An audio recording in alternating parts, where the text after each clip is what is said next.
Hi, I hope you're doing well. So in this video, I'm going to share with you how to set up your SharePoint libraries using best practices. So the first thing you need to be aware of, there's a limit on the number of documents you can reliably synchronize to your computers. I generally recommend you keep it below 100,000 documents. Anything above 300,000, you start to have issues. The annoying thing is it just doesn't work reliably. It's not that it stops working, it doesn't give you any errors, it just starts playing up. So we want to limit the number of files that are synchronized to individual devices. Let's just go through how we can set this up. So the first thing you want to do is go to office.com and sign in. Again, Microsoft's always moving this around, and then go into SharePoint. So once you're in SharePoint, you can see here the different libraries that you've got access to.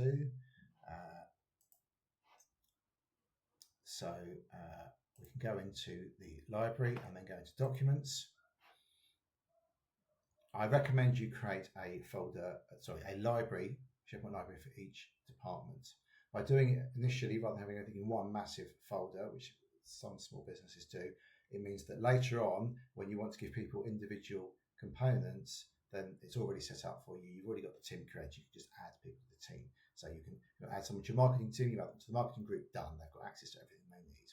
So if you want to set individual folder permissions, you can only add them. So at the moment, these are the people that have got access to this SharePoint library, the marketing SharePoint library, and you can add members to the group, or on individual folders, you can also set the access here. You can press share or manage access.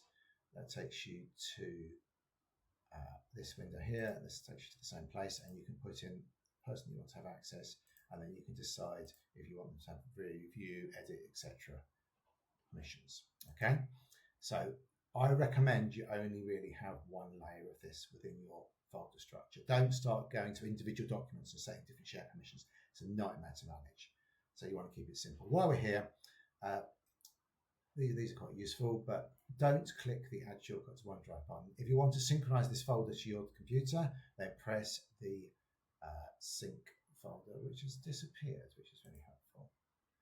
I already did it on this folder. I'll show you on another one. So we've also got the accounts one I created earlier. So similar here, go into documents. So there's the sync button here. So if you press that, it will synchronize everything in that folder to your device. So if you need access to the file, you can download it. Obviously, if you want to work off the files offline, you already have to have them downloaded on your machine. And again, I recommend you limit the number of files that you're synchronizing.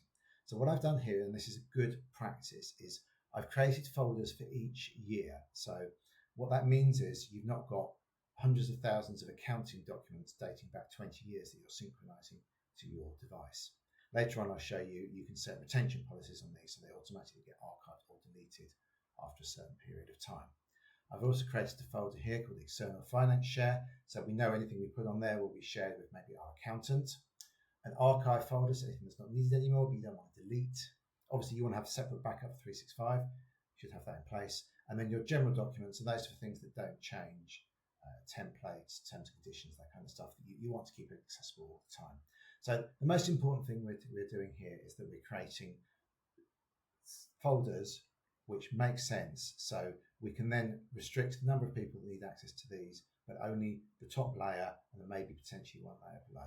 And then what you can also do, if you just want to synchronize just the 2025 accounts, you can just go into this and press sync, and then they'll be on your machine you just press that one here, and they'll be on your machine. So that's it really. And then if you want to change the number of people here that have access to these folders, then you can add people, but if you want to do something more complicated, you might have to reach out to your SharePoint administrator to do that. And that's the same is true for this. If you want to set the document retention policies, annoyingly, there isn't any policies available here. So, but you can say move it to a separate archive SharePoint library, or you can say move it to a different location, or you can say delete it after 10 years or 7 years, whatever you want. So that's it. So I hope that makes sense. I think that the major things that people do wrong, in my experience of using SharePoint and OneDrive, because OneDrive is essentially the same tool, is they press this button here and they synchronize 500,000 documents to their computer. It doesn't matter that they're not all downloaded, and it just does not work. So please don't do that. Just synchronize the stuff that you need to synchronize, because you can always go into here, search for the documents in the library at the top here. You just go to here and you can search for the things you need. So I hope that makes sense. Let me know if you've got any thoughts, comments. Otherwise, have a great day. See what you say.